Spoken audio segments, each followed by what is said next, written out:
Here are 15 of the most common weight loss related questions that I'm going to answer for you right now.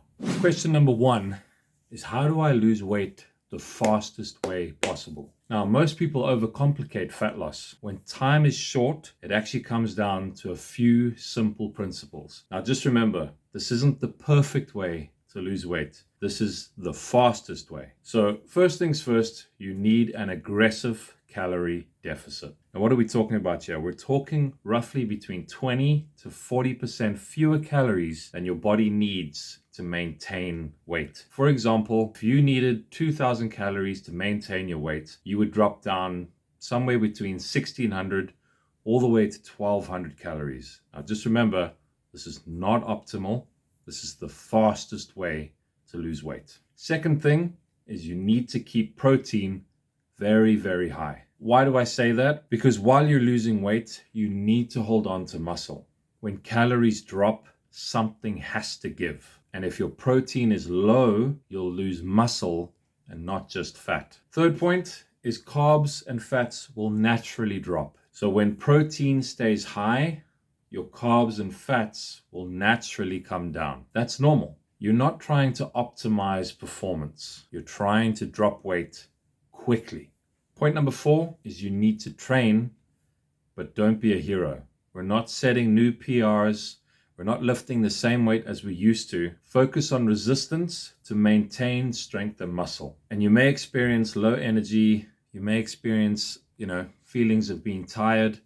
That's normal. That's expected when you've dropped your calories this far. And final point, just understand the trade-off here. Let's be clear. This is basically a controlled, crashed diet. You will likely lose some strength. You might feel more tired, and it's something you shouldn't do long-term. But for short-term results, it works. And that was the question, how to lose weight the fastest, quickest possible way. So just to recap, if you need to lose weight fast, aggressive calorie deficit, high protein, keep training, and accept that it's not perfect. If you do that consistently, the weight will drop. And if you want a smarter, more suitable plan after all this, that's where the real transformation happens. So the next question came up a lot. How do I target belly fat specifically? Let me save you some time. There is no way to target belly fat directly, but there is a smarter way to do it. First point to note is you can't spot reduce fat.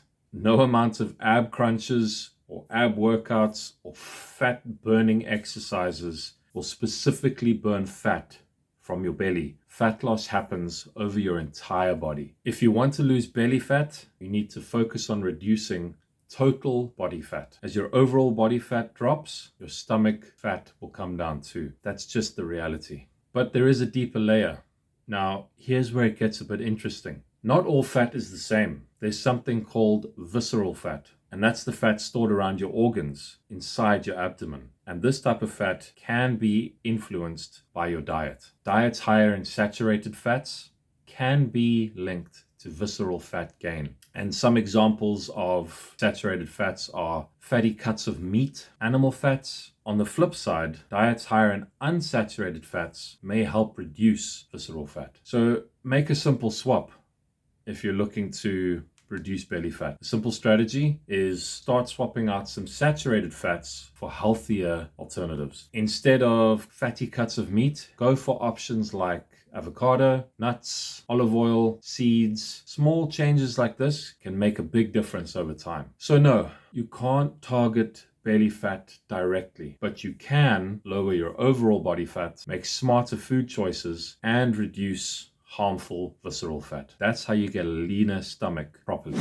All right, next one is creatine. Let's talk about why it's called the king of all supplements. It's one of the few supplements with massive research backing, increase in strength, size, and even cognitive performance. So strength and muscle gains. Creatine is unique because it enhances resistance training performance, which is obviously going to help you in your weight loss/fat loss. Studies show that people taking creatine can increase lifting capacity by up to 20% versus 12% for non-creatine users. Why is that important? Well, more strength equals more potential for muscle growth over time. And during the loading phase, when you saturate your muscles with creatine, you can see up to a 2% body weight increase from water retention inside the muscles. So how do you take creatine? There are two main ways to get your muscles loaded. First one is your loading phase. You can go to 20 to 25 grams per day for 5 to 7 days, or you can do a maintenance phase of 3 to 5 grams per day for long-term saturation, around 30 days to fully load your muscles. And when you stop, you'll lose a few pounds of that water weight, but the strength benefits remain with training. And just to add on to this, creatine is more than just for muscle growth. Creatine isn't just for gym gain. It supports joint health, it improves glucose control, it enhances memory, especially in people with cognitive decline. Basically, it creates a pro-energy environment in the brain, and it's helping your mind as well as your muscles. Creatine is safe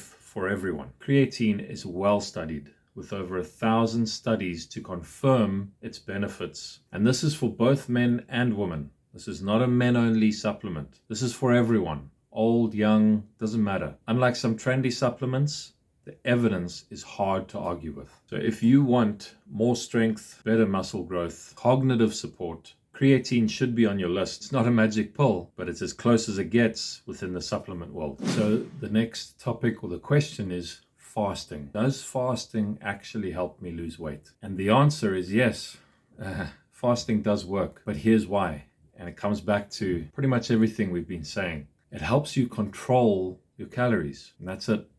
Whether it's time-restricted fasting, like a 16-8, alternate day fasting, or a 5-2 diet, they all work because they create a calorie deficit, not because they're magic. What about autophagy? Autophagy is often sold as the main reason to fast. It's basically your body's way of cleaning up damaged cells, recycling old components. Sounds amazing though, right? Well, here's the reality. Autophagy increases in any calorie deficit, not just fasting. So whether you diet normally or use intermittent fasting, if calories are matched, you'll still get similar effects. And you can boost it without fasting. So a lot of people don't realize exercise also increases autophagy. Resistance training and cardio. Unlike extreme fasting, exercise comes with almost no downside if you do it properly and safely. So if you're chasing health benefits, training is a far safer bet. There is a downside to fasting. Fasting can be a double-edged sword, especially if you're lean or pushing performance. Some studies do show that more muscle loss with fasting versus regular dieting, higher risk of rebound hunger. And if you lose muscle, you make it easier to regain fat later. So you need to ask the question, do I actually need fasting? Fasting is just a tool. It's great if you don't like tracking calories or if you prefer structured eating windows, but it's not necessary and it's not superior for fat loss or health. The problem with extreme fasting, things like 48-hour fasts or a juice cleanse or a detox protocol, are usually just quick fixes for bad habits. You know, we're all human. We tend to eat more over the holiday and over the festive seasons. Then we try to crash diet it off, and the cycle repeats every year. If you want real results, point number 1 is focus on consistent habits. Point number 2, maintain a calorie deficit. And point number 3 is lift weights to keep your muscle. Not extreme fasting protocols, because long-term success isn't about extremes. It's about sustainability over long periods of time. All right, next question. Is the gut microbiome playing a role in my ability to lose weight? Now, everyone's talking about gut microbiome like it's the magic key to fat loss. But here's the truth. While your gut is part of the system, it's not the main puppeteer to fat loss. Let's break down what that actually means. The gut microbiome plays a small role. The gut microbiome is part of the axis of the system that affects your body, but it's not the master regulator. Some supplements claim to fix your gut and then magically just melt away fat. Studies show a statistically significant effect. The real world impact on your body, too little to be meaningful. So don't rely on gut tweaks alone. Focus on what really matters. Things we've already discussed: total calorie intake, protein intake, training consistently. Those are the things that drive body composition. Gut health is supportive. So if your goal is fat loss, don't rely on things like probiotics or gut hacks alone. Focus on things that we've already discussed: calorie intake, calories in versus calories out, adequate protein, regular training schedule. Those are the things that really move the needle. Okay, so the next question is my metabolism damaged after dieting? So your metabolism isn't damaged, it's adapting. When you diet, the body doesn't just sit there and let it happen. It adapts to what you're doing. This is called metabolic adaptation, and it works in both directions. If you eat more, it will burn more. If you eat less, it will burn less. The biggest thing to remember is when you're dieting, you move less. So the biggest factor here is something called NEAT, which is non-exercise activity thermogenesis. Basically, it's all the fidgeting that you would normally do. You know, the tapping to a song, or moving your foot while you're sitting still, or bobbing your leg, or nodding your head. All these different things accumulate what's called NEAT. And believe it or not, that tapping, those fidgeting, equates to a lot of burning and a lot of calories that you burn throughout the day. So when you diet, that NEAT, that's fidgeting and all that, drops by around 200 to 300 calories per day. You fidget less, you walk slower, you sit more, because obviously when you're on a caloric deficit, you feel tired, you feel drained, you've got less energy. So naturally, you're going to move around less. And most of the time, unless you're aware of it, you just don't realize it. And that's a huge part of why some people think, oh, after dieting, I'm not losing weight as fast. It's because your NEAT has dropped significantly. There's also a smaller piece called adaptive thermoreduction. This is an actual metabolic slowdown linked to things like your nervous system and hormones. So this only really accounts for around 50 to 100 calories per day. So yes, your metabolism does slow down, but not as much as people think. And this is why fat loss stops working. This is where people get frustrated. They think, I'm eating less, so why am I not losing weight? But what's actually happening is you're eating less and burning less at the same time. So that calorie deficit you thought you had, it's smaller, or it's completely gone. And in some cases, it can be even lower. For some people, especially after long dieting phases, total calorie burn can drop by 300 to 400 calories per day. And in cases like hypothyroidism, could be even more. You could add an additional 100 to 200 calories on top of that. So yes, for some people, it can feel like a slow metabolism. But what's actually happening is all that other movement you would usually do when you're enjoying all the food and eating a bit more, that's completely gone. But here's the good news. You can control it. And the most important part is most of this slowdown comes from reduced movement, not your metabolism magically breaking. So what can you control? Point number 1, stay active throughout the day. Keep moving, keep fidgeting, even when you don't feel like it. Just get up and move. Step number 2, keep your step count up. A lot of people have these smartwatches that keep your step count. Set a reasonable goal for yourself and stick to it every day. Point number 3 is don't let yourself become sedentary. Keep moving, keep fidgeting. Listen to music, clap, bob your head, move your feet, move your legs, move your fingers, twitch. Whatever you need to do, just don't become sedentary, because that's where the biggest drop happens. All right, the next question or subject is PCOS and fat loss. One thing to note here is PCOS shares a lot of similarities with type 2 diabetes. That means insulin resistance, poor blood sugar control. So your body doesn't handle carbohydrates as effectively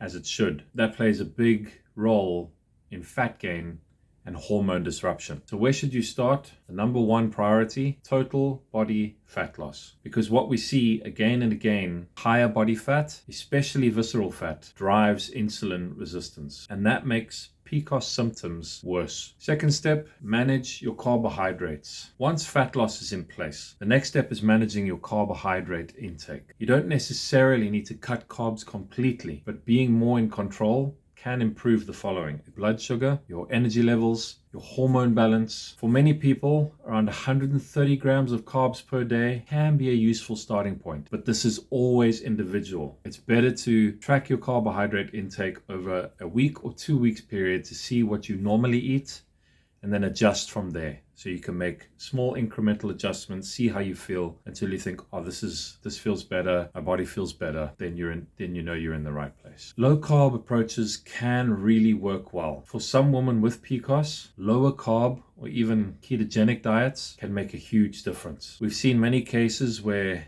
menstrual cycles become regular, symptoms improve significantly because blood sugar control improves. But there's no one perfect PCOS diet. We just have to remember that everything when it comes to these sort of things is individual and needs to be looked at on an individual basis. There is no single best diet for PCOS. The goal is to reduce body fat, improve insulin sensitivity, and find something that you can stick to. That's what drives long-term results. And I do want to say that please don't ignore medical support. If you're struggling with PCOS, you should absolutely speak to a doctor or an endocrinologist, because this is a medical condition and having the right support matters. A couple of things to watch out for is overtraining, eating too little. You can actually make things worse by doing these. And sometimes we feel that more effort, if we put in more intensity into our training, it's going to have the effect that we want, but it's actually going to make things worse. This can disrupt your menstrual cycle even further. Your body needs enough energy to function properly. Something to pay attention to is your cycle. It's a key health indicator. A healthy menstrual cycle is a sign your body is functioning well. When it becomes irregular or stops, this is your body telling you something is off, and it's something you need to pay attention to. So with PCOS, focus on the fundamentals. Number 1, reduce body fat. Number 2, manage your carbohydrate intake. Number 3, avoid extremes. Don't increase the intensity. And number 4, get proper support. There's no magic fix, but there is a clear path that works.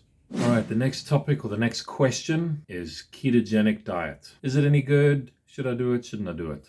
The ketogenic diet gets insane results. You've probably seen it, know someone, heard of someone, right? They cut carbs and their weight drops drastically. But is keto actually better for fat loss, or is there something else going on behind the scenes? Keto does work, and it works well, but not for the reasons most people think. When you switch to keto, you cut out processed junk foods, you remove carb and fat combo foods that are often easy to overeat, which then naturally means you usually increase protein intake. And the result of that is better hunger control and a natural calorie deficit. And that's why the weight drops. But why does the weight drop so fast? Another reason keto looks so dramatic is you lose glycogen and water weight. Carbs are stored in your muscles with water. So when carbs go down, the scale drops quickly. It looks amazing on that scale, but it's not all body fat. The biggest problem with keto, and here's the thing that most people ignore, most people can't stick to keto long term. And the research shows people start at around 50 grams of carbs per day, but within 6 to 12 months, they creep back up to 150 grams plus of carbs. Not because they failed, but because keto is too restrictive, and it's not a normal everyday thing to live by. So what happens next? When carbs creep back in, calories often increase. Old habits return, and weight gain becomes more likely. And this is why keto works until it doesn't. Health matters while on a keto diet. If you do follow keto, quality matters. You must include healthy fats, avocado, oil, nuts, those kinds of things. Less ideal is high amounts of processed meat and saturated fats. 2 keto diets can have very different health outcomes. And a question that's often asked is, can you build muscle while on a ketogenic diet? The short answer is yes, but not optimally. Strength gains can be similar, but muscle size gains are often better with carbs. And why do we say that? Well, carbs help store glycogen in your muscles. More glycogen equals fuller, better performing muscles. So keto isn't ideal if your goal is maximum muscle growth. And that leads us on to, what about something like carnivore? Well, the carnivore diet is basically keto. Why do I say that? It's taken to the extreme. And again, it can work because why? You eliminate most junk food and you naturally eat fewer calories. But again, it's very restrictive and not sustainable long term. So here's the bottom line. Keto works for fat loss, but it's not magic and it's not for everyone. The best diet is the one you can stick to long term, because consistency always beats extremes. And I'd love to know in the comments, have you been on a keto diet? Have you tried it? Has it worked for you? If you struggled with it, or if it really helped you, I'd love to know. All right, so the next question is, why do I regain weight after coming off of Ozempic? Medications like Ozempic are GLP-1 receptor agonists. They have at least 3 different mechanisms that all work together to nullify your appetite. So you feel fuller faster, you think less about food, and naturally you eat less. When you stop, your appetite comes back. But here's the catch. When you stop taking it, your normal appetite returns. And for a lot of people, it doesn't just come back. It comes back strong. So now you're eating more without realizing how quickly it adds up. A point to remember here is most people haven't built the habits that they need while they were on Ozempic. This is the biggest problem. While the drug was doing all the heavy lifting, you may not have built the habits or skills needed to maintain your weight when you come off of it later. Because it's not a forever solution. Things like managing hunger, controlling your portions, training consistently, so when the medication is gone, there's nothing in place to hold the results, which leads to you now fighting hunger again. And once you're off the medication, you're back to dealing with real hunger signals. And if you've not practiced managing that, it becomes very easy to fall back into old eating habits. So the smarter thing to do is don't just come off it. Don't go cold turkey. There's a way to come off Ozempic that's going to help you. This is where most people go wrong. They just stop. A better approach is to gradually come off it. Wean yourself off. Focus on things like reinforcing good nutrition, keeping your training consistent, and learning how to manage hunger in between meals. You need to practice living without the drug before it's fully gone. Regaining weight after Ozempic isn't inevitable. It just means the system wasn't built to sustain it. If you take the time to build the right habits, you can keep the weight off without relying on it long term. Hi everyone. If I can interrupt this video just for a few seconds, just to tell you that I've partnered with Power Fitness UK. And as you can see here, they have gym wear that actually fits well, feels good, and looks the part. So go check them out. And you can enter my discount code, which is Kyle Vickers 10, just to give yourself 10% off. And of course, it also supports me at no extra cost to you. This would mean the world to me as a small creator. Thank you so much. Back to the video. Next question is, on menopause, why is fat loss harder and what actually works? It's not just hormones, it's everything combined. During menopause, typically from your mid-40s to your mid-50s, your body goes through hormonal and physiological changes. But the real issue, it's how these changes affect your ability to stick to the plan. And there are symptoms that just make consistency harder. Things like hot flashes, joint pain, poor sleep, changes in your mood and energy. All of these make it harder to train consistently, stay active, and stick to your nutrition. And that's where real fat loss starts to slow down. Life stress is at its peak. Midlife is often the most stressful period for a lot of people. You've got career pressure, you have kids growing up, family responsibilities, even caring for aging parents. So it's not just biology, it's life load making consistency tougher. And you don't need a special diet. Here's the good news. You don't need to cut out foods, follow extreme diet, or completely overhaul your plan. The fundamentals still work. Calorie control, high protein, and consistently training. The difference, you may just need to adjust your expectations. Instead of aiming to lose around a pound or half a kilogram per week, a more realistic target might be half a pound per week. Why is this so important? Because you've got more going on.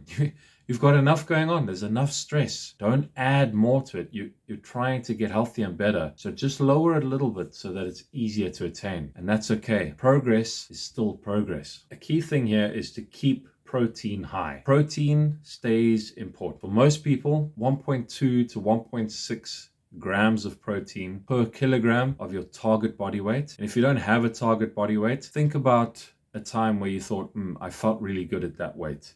Maybe aim for that then. If you're more serious about training, you can up the ante a bit from 1.6 to 2.2 grams per kilogram of total body weight. This helps preserve muscle while you lose fat. I want to say something. You're not doomed, okay? This is not just something that happens to you and there's nothing you can do. There's a lot of fear around menopause. People saying gain loads of fat and lose muscle no matter what you do. But the data tells us a different story. On average, around 3.5 pounds of fat gained, around half a pound of muscle lost across the entire menopausal transition. And that's not nothing, but it's also not uncontrollable. So yes, fat loss during menopause can feel harder, but it's not because your body is broken. It's because life is busy, stress is at its peak, and consistency is tougher. Stick to the basics, adjust your expectations, and you can still make serious progress. All right, the next question is, should you take HRT and does it help with fat loss? Now, HRT is hormone replacement therapy.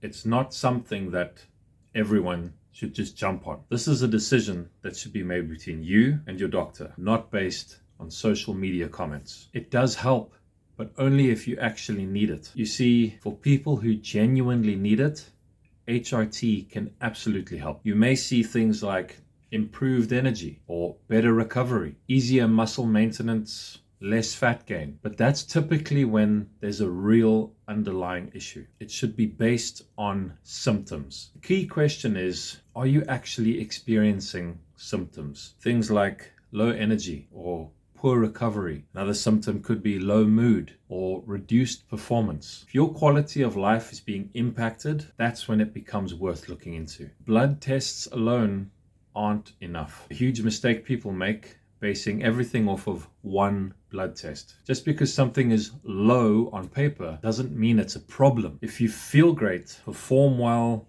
and have no symptoms, you may not need to fix anything. Here's something to think about.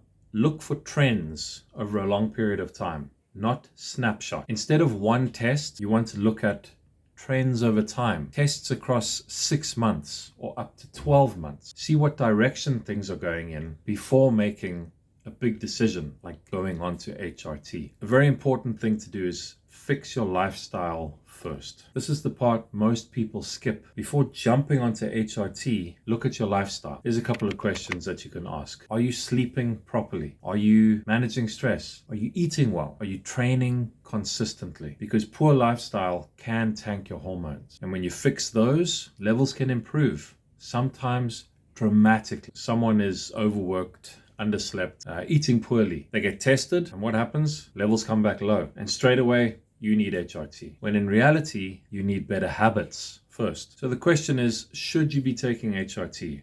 Maybe, but only if you have real symptoms, you've looked at trends over time, and you've addressed your lifestyle first. This isn't a quick fix. It's a medical decision between you and your doctor, not social media.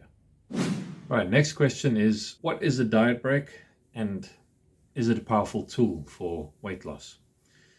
So a diet break, what is it and should you use it to lose weight? If you've ever been on a diet or on a training program, and you've hit a bit of a plateau, it's not a failure. It's your body sending you a signal saying, hey, we need to change some things. And that's where a diet break can come in. Putting a title to it, a progress plateau, is when you see no change in your body composition for around 4 to 8 weeks if you're following your program consistently. And here's the key. Plateaus happen for 2 reasons. First reason is compliance issues.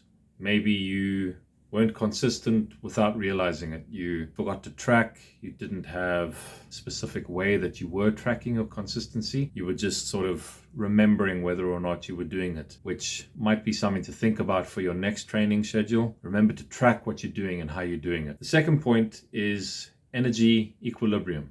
Now, your body has reached a new maintenance point. So you need to change something. And generally, if you're already on a weight loss goal, you've already cut your calories. So cutting your calories further might not be sustainable, depending on what your calories are already. If you were someone who was eating 4,000 calories, now you're eating 3,500, you could maybe go down a bit further. But if you were somebody who was eating 2,000 calories, you dropped to 1,500, going less than 1,500, is not a great solution. Plateaus are not the enemy. Your body is doing its job to basically protect you. and keep you alive. So what we need to do is we need to reframe your perspective a little bit. Think of your body as an adaptive survival machine. So weight loss isn't linear. It's more like staircases and landings. So you lose a bit of weight, it's a staircase. Then things slow or stop, it's a landing. Then another surge happens, and so on and so on and so on. This is just how it goes. As you progress, the landings get longer and the surges get shorter. That's normal and expected, and believe it or not, it's healthy. So what is a diet break? A diet break is essentially a planned pause in your calorie deficit. Instead of forcing continuous weight loss, you temporarily eat at maintenance to do a couple of things. The first thing is to recover mentally and physically, because being on a diet for long periods of time, it can really drain you and bring you down. So having a bit more food, who doesn't love a bit more food, right? So just having that planned pause stage makes you feel better, gets you motivated again. Second thing is you practice weight loss maintenance. The third thing is it resets your energy and motivation. So plateaus aren't the enemy. They're opportunities to practice maintaining weight loss while your body adapts. And why diet breaks work. So anyone can lose weight, but keeping it off for long periods of time, 5, 10, 15, 20 years, that's the real challenge. And when you embrace plateaus as maintenance practice, you strengthen your ability to maintain results long term, you reduce burnout and diet fatigue, and you learn consistency and patience, which are the real keys to success. So a few things to remember. Number one, plateaus aren't failures. They're normal. Number two is a diet break is a strategic tool. It's not a cheat. Number three is maintenance practice is where winners are made. Enhance the landings, prepare for the next staircase, and you'll build lasting results. So the next question is, how do you get good at weight loss maintenance? And most people can lose weight, right? But almost nobody keeps it off. So the real question isn't how do I lose weight? It's how do I keep it off? And it all comes down to how you diet in the first place. You have to diet the right way. To maintain weight loss, you have to get there properly. And that means doing one thing, lose fat, not muscle. Because a lot of people diet the wrong way, end up losing muscle along with body fat. And why is muscle important? Why do we always say try to keep muscle and not lose muscle? So muscle is your metabolic engine, the tissue that uses the most energy in your body. Think of it like this. Muscle is the greedy tissue that soaks up calories. Lose that muscle and suddenly your body needs fewer calories, making it much easier to regain that weight. And this is what leads us on to the rebound problem. So there's actually a phenomenon called collateral flattening, when you lose too much muscle during a diet and your hunger skyrockets, your body pushes you to regain weight quickly. That's why so many people rebound after dieting, not because they failed, but because they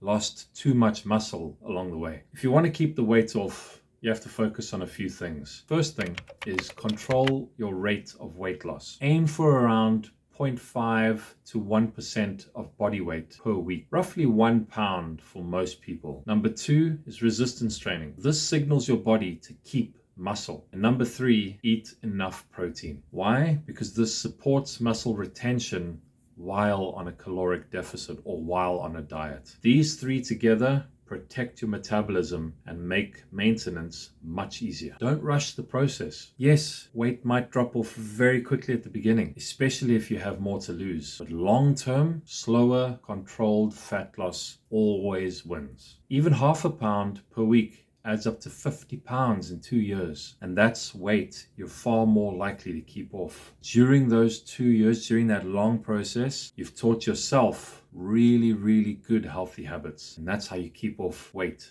for the long period. So if you want to master weight loss maintenance, a couple of points for you. Don't just focus on losing weight. Focus on keeping your muscle and play the long game. Sustainable results aren't built fast. They're built properly.